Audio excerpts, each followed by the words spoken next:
here you will find everything that I've been saying about multiculturalism and diversity. The people, the cuisine, the music is all represented here. You would see here Ali's Roti Shop from our Indian heritage, the Chinese restaurant there, jerk chicken, part of the Caribbean cuisine heritage.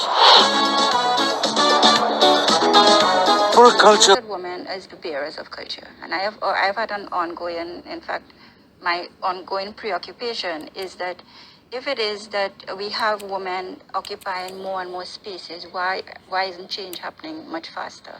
And is it that even though, well, women are carrying, I think, the burden of the burden of tradition and culture and replicating that culture. And I think that that's one of the issues we have in terms of like when we think about denting domestic violence, for instance. We have so many women in very empowered positions, independent, it's absolutely realistic because when we look at the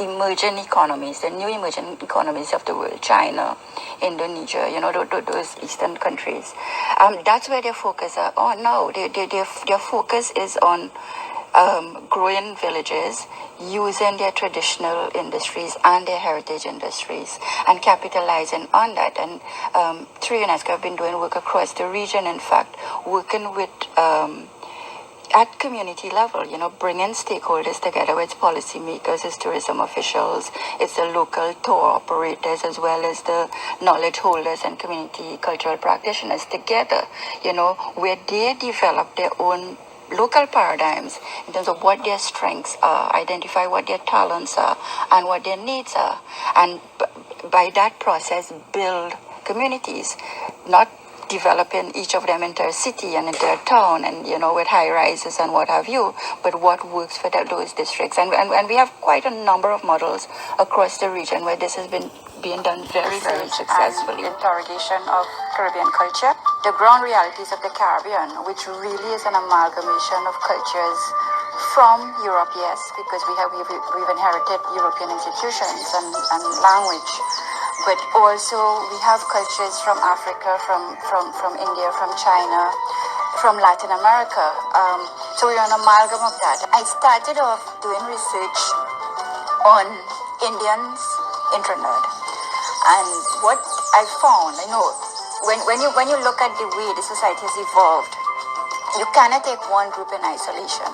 And in fact, recently I've found myself digging deeper and deeper, going back not just into the indigenous cultures, because when the Europeans came, there was a very active, proactive indigenous community that was pretty much engaged with South America and other indigenous communities across the Caribbean and across South America. So I found myself even going back that much further, and even further before that. What I found most fascinating about my study of cultures was the way we retain culture. The last thing that goes is like your accent, like the sound system, and the last thing that goes from your memory are those things, the tones. I think that would have been the explanation of why things like music and dance and drama still appeal to people long after they have let go of a whole lot of other aspects of the cultures who have migrated elsewhere, and how they transpose that culture elsewhere. What is particularly interesting is how much the new society is actually the repository of the culture of the old society. So that in a way we have fossilized aspects of the culture. So in a way it's the new communities that are really preserving the old societies, and we see that extended to other cultures. I mean, that's where my research interests now, in doing that kind of comparative analysis on how cultures evolve generally. I mean, the Caribbean is this very rich amalgam of old world cultures and new world cultures, and the new hybrids that are being created in the region. I think it's